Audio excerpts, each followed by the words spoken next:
Hi, നമ്മൾ കുറച്ചായി കണ്ടിട്ട് കഴിഞ്ഞ 2-3 വീഡിയോകളിലൊക്കെ ഞാൻ ഈ ഉത്തർപ്രദേശൊക്കെ കാണിച്ചു തന്നിട്ടുണ്ട് അല്ലേ. ഇന്ന് ഞാൻ എൻ്റെ നാടും എൻ്റെ പ്രദേശമൊക്കെ ഒന്ന് നിങ്ങൾക്ക് കാണിച്ചു തരാം. ഇതാണ് നമ്മുടെ ശ്രീദേശൻ്റെ ഷോപ്പ്. എന്ത് രസമാണല്ലേ, ആ പഴക്കോലയും അതുപോലെ തന്നെ ചായയും എന്ത് രസമാണല്ലേ. അങ്ങനെ ഇതാണ് കേട്ടോ നമ്മുടെ പ്രദേശം.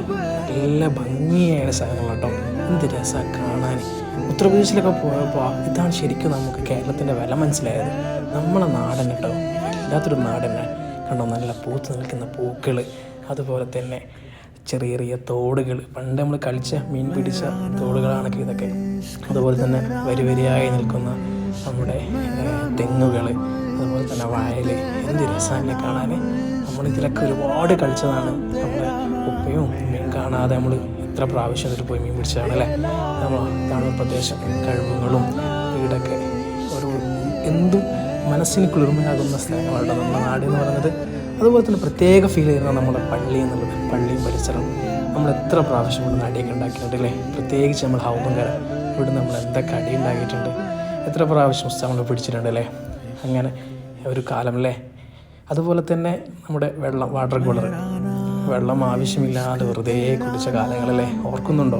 അതുപോലെ തന്നെ നമ്മൾ കഴുകിയ സ്ഥലത്ത് പരിപാടികൾക്കൊക്കെ നമ്മൾ കഴുകിയ ഗ്ലാസ്സുകൾ, അതുപോലെ തന്നെ ബോർഡുകൾ, വെറുതെ നമ്മൾ എഴുതുന്ന ബോർഡുകൾ, എന്നിട്ട് ഉസ്താദ് പിടിക്കുന്ന കാലം ഓർമ്മ ഉണ്ടോ? അതുപോലെ തന്നെ പള്ളി പരിസരങ്ങൾ, എന്ത് രസമാണ്. പ്രത്യേകിച്ച് ആ കഴിവുകളും അതുപോലെ തന്നെ വീട്ടിലുള്ള നമ്മുടെ കുളങ്ങളും. നമ്മൾ ഇത്ര പ്രാവശ്യം മദ്രസ വിട്ടിട്ട് അതിൽ പോയി കളിച്ചാലാണല്ലേ. എന്നിരുന്നാലും എപ്പോഴും നമ്മുടെ കേരളം അല്ലെങ്കിൽ നമ്മുടെ നാട് എന്ന് പറയുന്നത് അതൊരു സ്വർഗം തന്നെ, വല്ലാത്തൊരു ഫീലിംഗ് അല്ലേ. എല്ലാവർക്കും അങ്ങനെ തന്നെ ആയിരിക്കില്ലേ. എല്ലാവരും ഒന്ന് കമൻറ്റ് ചെയ്യണേ. പ്രത്യേകിച്ച് നമ്മുടെ പള്ളിയും പരിസരവും, നമ്മുടെ പള്ളീനുള്ളിൽ കയറുമ്പോഴുള്ള സുഖം ഉണ്ടല്ലോ. ഇതാണ് നമ്മുടെ പള്ളിയെ കണ്ട് കയറുമ്പോൾ എത്ര പ്രാവശ്യം നമ്മൾ അടി ഉണ്ടാക്കിയ സെഫുകൾക്ക് വേണ്ടിയിട്ട്, അതുപോലെ തന്നെ ഉസ്താദിൻ്റെ തട്ടുപാത്രത്തിന് വേണ്ടി എത്ര പ്രാവശ്യം അടി ഉണ്ടാക്കിയവരാണല്ലേ.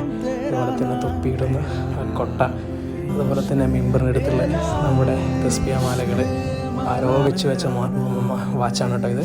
അതുപോലെ തന്നെ വാള്, പണ്ട് ഉപ്പമാർ പറയാറുണ്ട് ഉസ്താദ് നിങ്ങൾ തെറ്റിയത് അടിക്കാൻ വെച്ച വാളാണെന്നൊക്കെ അല്ലേ.